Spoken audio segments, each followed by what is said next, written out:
ಇನ್ನು ಸಿಲಿಕಾನ್ ಸಿಟಿಯಲ್ಲಿ ನಡೆದಿರುವಂತಹ ಕ್ರೈಮ್ ಸ್ಟೋರೀಸ್ನ ರೌಂಡ್ ಅಪ್ ಇಲ್ಲಿದೆ ನೋಡಿ. ಬ್ಯೂಟಿಷಿಯನ್ ಮನೆಯಲ್ಲಿ ಕಳ್ಳತನ, ಆರೋಪಿಗಳ ಬಂಧನ, ಮನೆ ಕೆಲಸದವಳ ಕಳ್ಳಾಟ ಬಯಲಿಗೆಳೆದ ಪೊಲೀಸರು.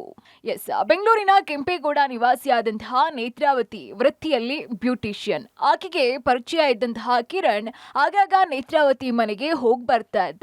ಮನೆಗೆ ಬರ್ತಿದ್ರಿಂದ ಮನೆಯಲ್ಲಿ ಚಿನ್ನಾಭರಣ ಹಾಗೂ ನಗದು ಇರೋದನ್ನ ಖಚಿತಪಡಿಸಿಕೊಂಡಿದ್ದ. ಬಳಿಕ ಆನಂದ್ ಹಾಗೂ ನಾರಾಯಣ್ ಅನ್ನೋ ಸ್ನೇಹಿತರ ಜೊತೆ ಸೇರ್ಕೊಂಡು ಒಡವೆಯನ್ನ ಎಗರಿಸೋ ಪ್ಲಾನ್ ಮಾಡಿಕೊಂಡಿದ್ದ.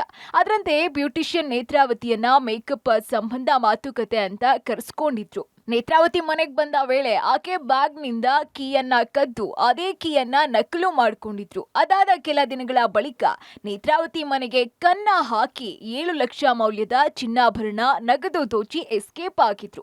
ಈ ಸಂಬಂಧ ಕೆಂಪೇಗೌಡ ನಗರದಲ್ಲಿ ನೇತ್ರಾವತಿ ಕಳ್ಳತನ ಕೇಸ್ ದಾಖಲಿಸಿದ್ರು. ಇನ್ನು ತನಿಖೆಗೆ ಇಳಿದಂತಹ ಪೊಲೀಸರು 3 ಕಳ್ಳರನ್ನ ಬಂಧಿಸಿದ್ದಾರೆ.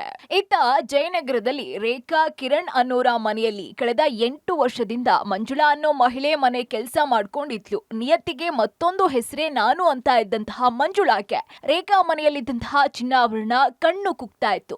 ಕಳೆದ ಮಾರ್ಚ್ನಲ್ಲಿ ಮನೆ ಮಾಲೀಕರು ಊರಿಗೆ ಹೋದಾಗ ಮಂಜುಳಾ ಬರೋಬ್ಬರಿ 34 ಲಕ್ಷ ಬೆಲೆ ಬಾಳೋ ಚಿನ್ನಾಭರಣ ಲೂಟಿ ಮಾಡಿದ್ಲು.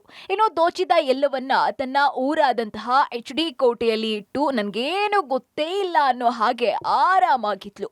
ಯಾವಾಗ ಚಿನ್ನಾಭರಣ ಕಳುವಾಗಿದೆ ಅನ್ನೋದು ಗೊತ್ತಾಯ್ತು, ಮಾಲೀಕರು ಜಯನಗರ ಪೊಲೀಸ್ ಠಾಣೆಯಲ್ಲಿ ದೂರನ್ನ ನೀಡಿದ್ರು.